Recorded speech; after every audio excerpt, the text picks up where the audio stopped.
What's up, guys? Welcome back to the channel.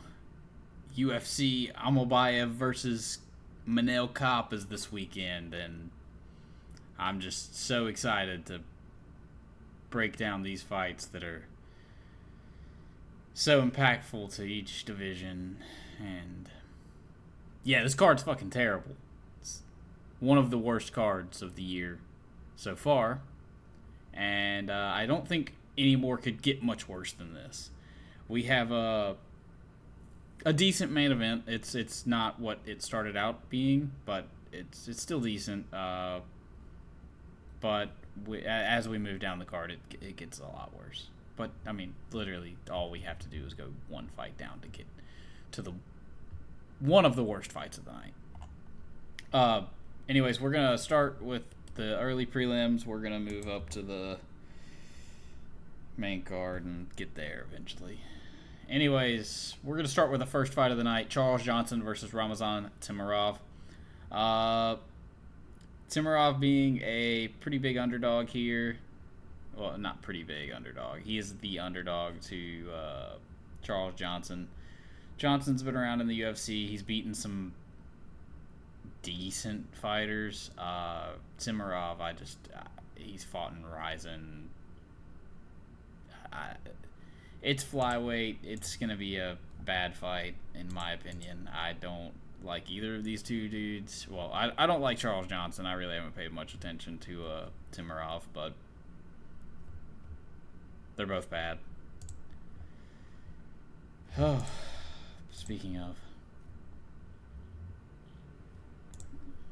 go with that. Moving on to the next fight of the night, Danny Silva versus Lucas Almeida. This should be a pretty decent little scrap. Should be a fun fight. We had Lucas Almeida missing weight.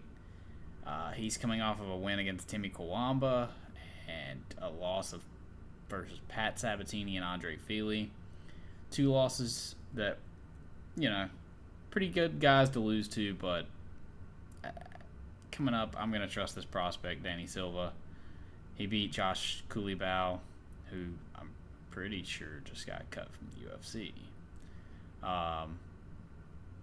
Angel Pacheco. It's a decision with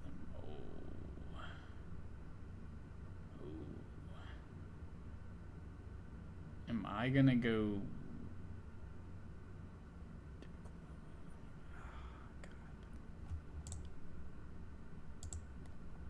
We're going to go with Danny Silva for decision. Lucas Almeida could win this fight. I don't rate either of them. This dude's a Contender Series guy who just split decision to Coulibaly. And this guy's a guy who can barely win in the UFC against anybody of slight relevance. But I honestly kind of want to pick Lucas Almeida. Moving on to Ricardo Ramos versus Shepe Mariscal. I think I'm going to be going with Shepe here. I think that his pace is going to be way too much. He just tends to push a ridiculous pace. I think that Ricardo Ramos is not going to be able to put up with that pace, especially when losing to guys like Charles Jourdain, who's a good pace pusher. Julian Erosa. Yeah, I'm going to pick Shepe Mariscal. I think he's going to get it done by maybe late knockout, or TKO, I mean. Not knockout. I don't think he's going to flatline this kid or anything. I think he's going to end up breaking him, maybe TKOing him. Maybe a submission. Wonder how many submissions he has in his career. We'll go with him breaking him and getting the TKO. Moving on to Austin Lane versus Mario Pinto. Just two fucking heavyweights. Two big, dumb, stupid heavyweights.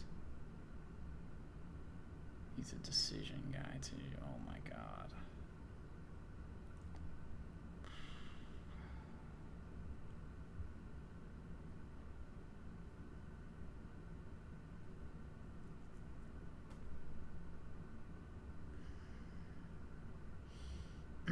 This is a bad fight to pick.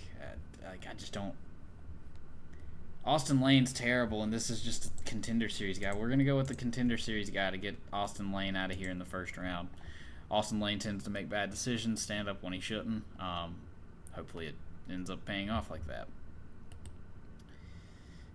Moving on to Danny Barlow versus Sam Patterson.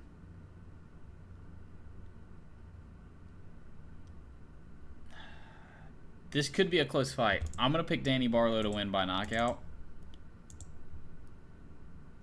But I could see Sam Patterson getting him not down, giving him some kind of issues.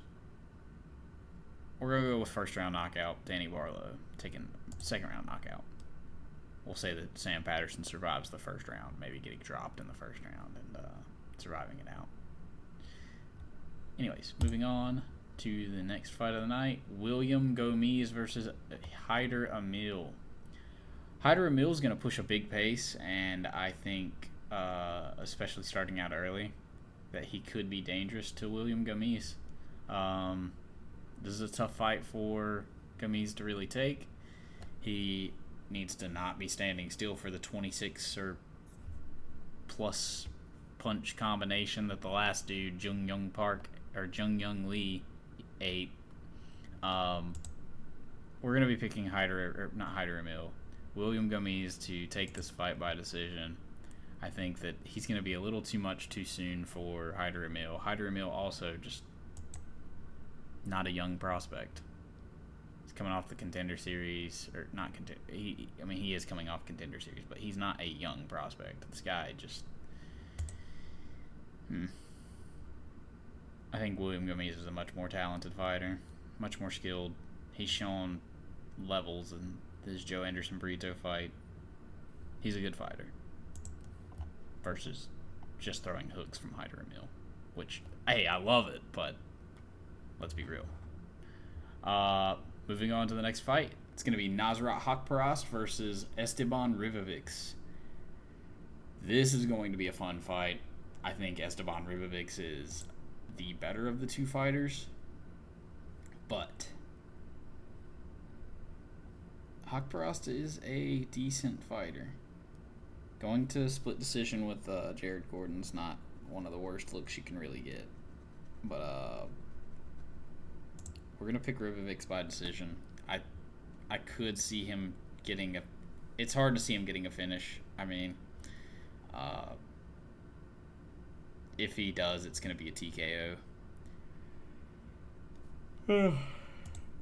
This card's got me ready to go to sleep.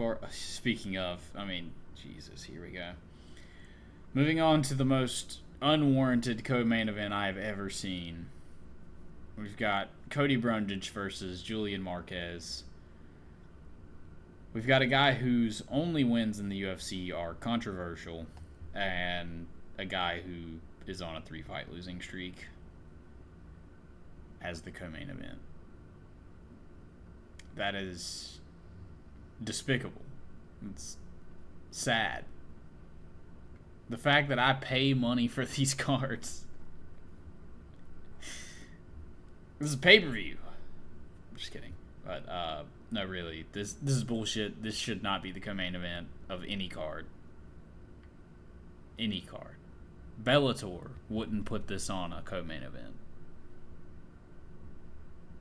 Because they're not in business. But PFL wouldn't do this. They don't put on fights. But,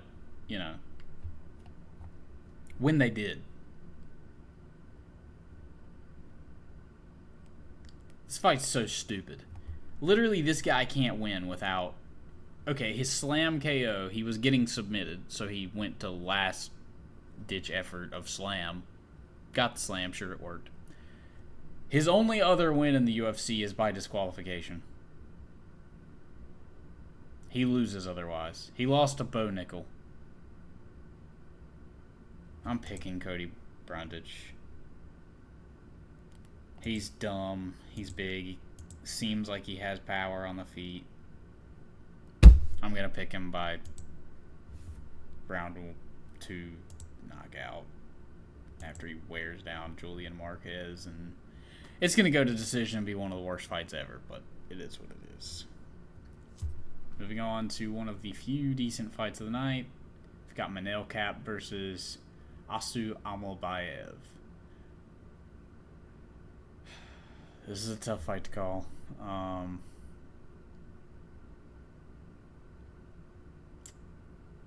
I think that Almabayev could end up decisioning Kape here, but I want to believe in his last performance.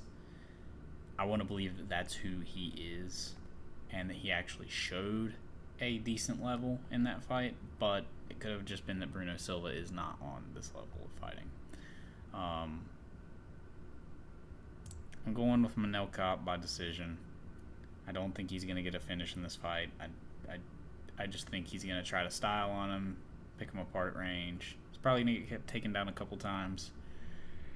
He's been in the spotlight a little more than this kid has, and yeah, these fights suck, man. This is a bad week to be a fight fan. Find something else to do. Do everything you can to just enjoy this weekend while Karate Combat's on right now. The crappy influencer fights are happening, but there's some decent fights on it after the influencer stuff, and BKFC's happening, and that's what I'll be watching tonight. So take it easy, guys. These are my picks for the fucking card. I guess I can go into what happened last card. Oh yeah, we did fantastic last card. Let Google Chrome load. It's a piece of shit. We're now back up to a 64.3% win rate, or pick rate, and we got 10 out of the 12 fights right. Did pretty good last week. Here's just an overview of what we got wrong. The Kutalaba fight and the Austin Vanderford Varetnikov fight, and I think I even might have said that those are two fights that could easily go the other way. But anyways, see you fucking guys later. All two of you that watch. Appreciate you. Like and subscribe. See ya.